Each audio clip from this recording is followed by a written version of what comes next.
Best of Fairy Tail 2016. As we wrap up the year 2016, which was by far one of the best years within my entire life, I want to actually recount my favorite moments from Fairy Tail over this past year. Now, a lot has happened within Fairy Tail this year, both within the anime, although it did have its lifespan definitely cut short this year, and for the manga as well. Now, overall, this was an absolutely terrific year for Fairy Tail. I'm absolutely stoked for the upcoming year of Fairy Tail.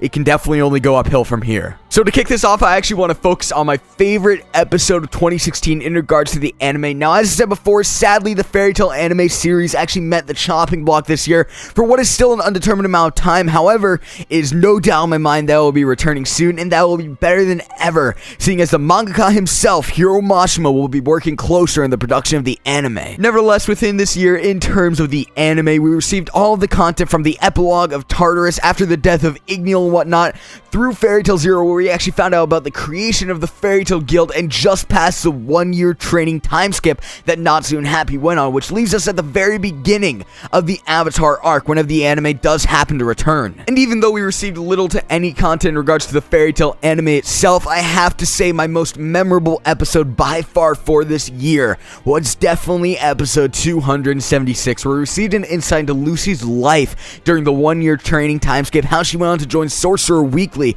at first as a model, but would later actually go on to become a writer for them, and in a way get closer to achieving her lifelong dream of becoming a writer herself. Overall, throughout this episode, we see a broken Lucy. She longs for those days where she'd find Natsu making unannounced visits to her apartment, you know, those days where she watched as her fellow guildmates had those brawls and whatnot, and the days where she still had her family united.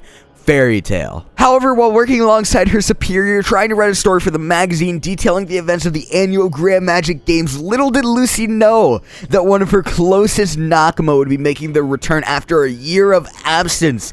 Yes, Natsu. Natsu then went on to actually challenge the winners of the Grand Magic Games, and in return actually burned down the whole Colosseum, which, I mean, like, it's to be expected. It's Natsu we're talking about. He's a lovable pyromaniac. To say the very least, though, this episode definitely got to me. This tugged at my heartstrings, yo. Like, listen, I absolutely love Lucy within Fairy Tail. She's one of my favorite female characters, but to see her so broken because of the events within her life as of recently, not even her progress towards achieving one of her longest life goals to become a writer, in the end of things, could even cheer her up.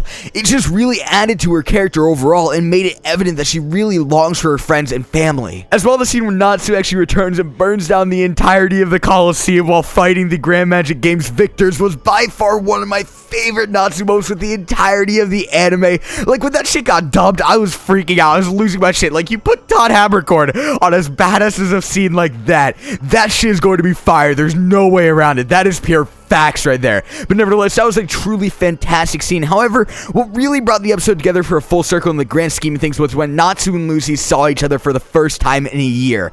That was just an absolutely beautiful moment, and overall, this is my reasoning as to why episode 276 of Fairy Tail was my favorite episode of 2016. Let's take a trip to the manga side of things now. Oh my. In contrast to the anime, so much took place within the manga this year for Fairy Tail. Listen, the Fairy Tail manga was absolute fire this year. There's no way around it. That is pure facts once again, and I'm so excited for 2017. Again, only because I sure as hell know that it will be better than this year, which even this year, as I said before, was absolutely fantastic. We started this year off with the whole entire Brandish situation, where we actually found out Lucy and Brandish's connection to one another, the fact that Brandish's mother actually was friends and knew Layla Heartfilia, and how Brandish actually blamed the Heartfilias for the assassination of her own mother. Later on down the road, we were also introduced to Eileen Belsirion, who was even later on revealed to be Urza's mother. Along with that, we were introduced to Zeref and Mavis's son, Larkade Dragneel, the final Spriggan of the Spriggan 12, and although he was kind of a disappointment when he was beaten by Sting, you cannot deny the fact that he is going to come back better than ever, and that he was absolutely amazing for a couple of chapters there. Now, we as well saw Gajiel and Juvia's lives torn away in front of her eyes. However, they were actually both revived very soon after. Gray found out that Natsu is e.n.d this year, and we actually saw a glimpse into Natsu's e.n.d form, with him beginning to take on his transformation. This caused Natsu and Gray to actually fight one another, a fight that was anticipated throughout the entirety of this year.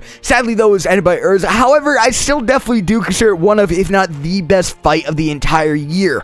We were then as well revealed Natsu and Zera's parents, and lastly, we received Urza and Eileen's past in its entirety, where Eileen was actually the sole creator of Dragon Slayer magic over 400 years ago, and for a long stretch of time was a dragon herself. Yeah, as I said, a lot happened this year within the Fairy Tail manga, so much that unlike the anime side of things, I really cannot determine a singular chapter that stands out best out of all of them. However, there are a few chapters this year that hold a special place within my heart that I'm going to share with you guys right now. Let's start with chapters 503 and 504. Now, I'm combining these chapters seeing as there's no reason not to. Essentially, these chapters gave us our very first glimpse at e.n.d, something that has been hyped up for a few years up until this point. We actually saw Natsu take on his e.n.d form due to Demaria and the cruel torture and pain that she inflicted on Lucy, nearly gouging Lucy's eyes out at one point, and at that point, Natsu thought Lucy had died, which caused him to overall turn into e.n.d, or a little bit of e.n.d, because we did not see the full transformation. Within the next chapter, Natsu and Gray actually made contact with one another, and when Gray was met face to face with e.n.d,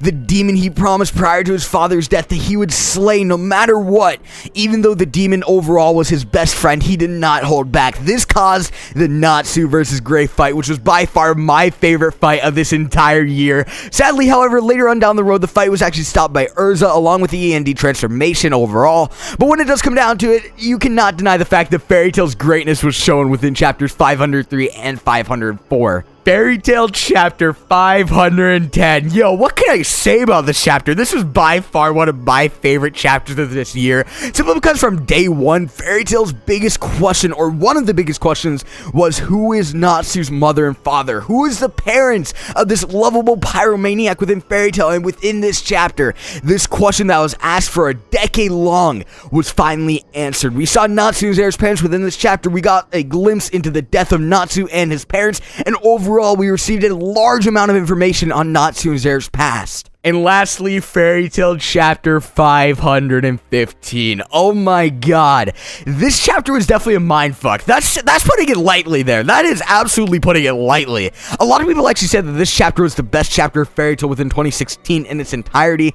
However, at this point, I really can't decide myself, but I can definitely agree that this chapter is absolutely amazing, and surely some of that Fairy Tail greatness was flexed within this chapter, and that is a fact right there. Within this chapter, we actually received the entire story behind Eileen Belisiri and how she was once the queen of the dragons over 400 years ago while the Dragon Civil War was taking place, how she later went on to become one of, if not the very first Dragon Slayer, and essentially is the mother of such a powerful magic, a magic that in the grand scheme of things is capable of slaying a dragon. We saw a side effect of this immense power, however, with the dragon seed, which actually caused Eileen to take part in a dragon transformation, and as well caused her to be thought of as an enemy to her own kingdom. She was beaten, tortured, humiliated until one day her own husband, the father of Urza, was sent to slay her, which didn't happen because she turned into a dragon at that very moment. She would remain a dragon for centuries afterwards, roaming the world for an antidote to her transformation and a way to overall become human once again, until she met Zeref, who gifted her